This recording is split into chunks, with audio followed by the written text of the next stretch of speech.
Today we're talking about some amazing Galaxy Note 10 leaks provided by someone called the Ice Universe, who's known for leaking Samsung tech. This guy, Ice Universe, he tweeted just a few days ago, the DaVinci is symmetrical. Now, this doesn't really seem like it's a lot of information, but when you think about it, it is. The DaVinci, if you guys aren't familiar, is actually the code name that was revealed for the Galaxy Note 10. Yes. Samsung uses code names for their previous devices on the Note 9 and Note 8. One was called Crown, I believe. The Crown was the Note 9. So this tweet, the DaVinci is symmetrical, could mean quite a bit. He also followed up this tweet with another tweet of the Vitruvian Man, a historical image that a lot of people know and have studied. With it being symmetrical, that means a couple of big changes. So the Note, or the S10 currently, has a hole punch in the top right corner where the camera cutout is.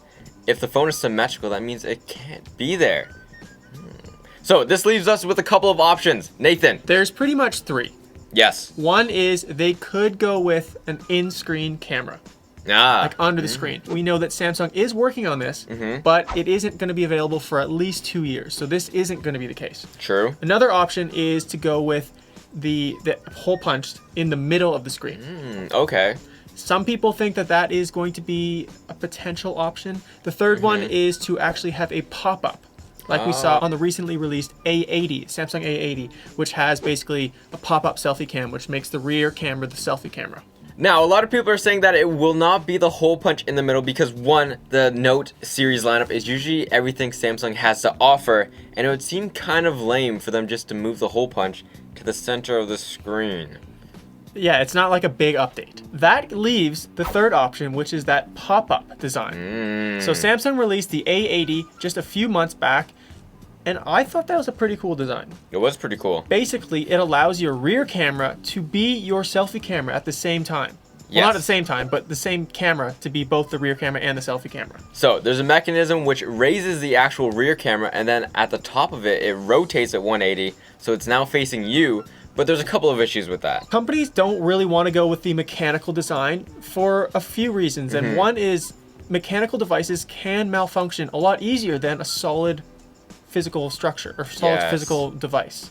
That's true. Like if debris gets inside the hinge, or not the hinge, the sliders, then it won't function very well.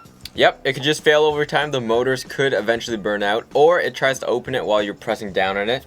That could burn out the motors as well. But there's a couple of pros to this. One, you have accessibility to your rear cameras, which typically in smartphones are a lot higher quality than your selfie camera. That's because they have the additional thickness that they can work with. Yes. Whereas a selfie camera, they just have the screen. Thick.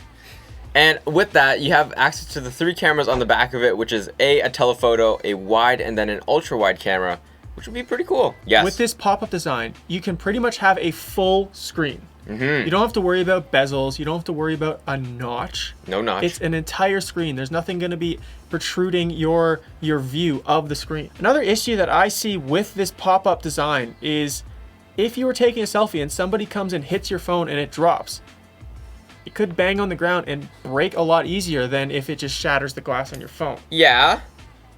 And then it would malfunction and never work again. So then potentially both of the cameras wouldn't work. Yeah. I just think any phone dropping is a sad day. Of course. A tragic event. My prayers. But no, that is a possibility. If you drop it and damage the mechanism, then it might not be able to fold back, and then you're stuck with this super ugly forehead.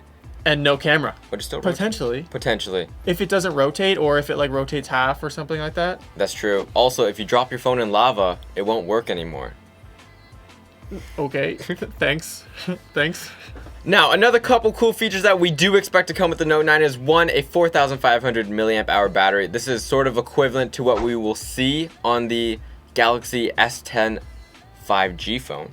Hopefully. Yep. A 6.7-inch AMOLED display, the same panel, I guess, as the 5G S10. On top of that, it's going to be featuring its brand new super fast Universal Flash Storage 3.0 system.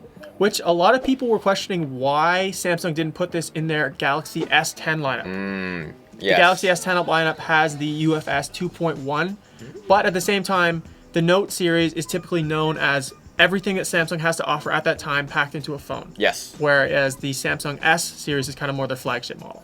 It could also feature 12 gigabytes of RAM, the same as the S10 Plus, and then the S Pen. Of course.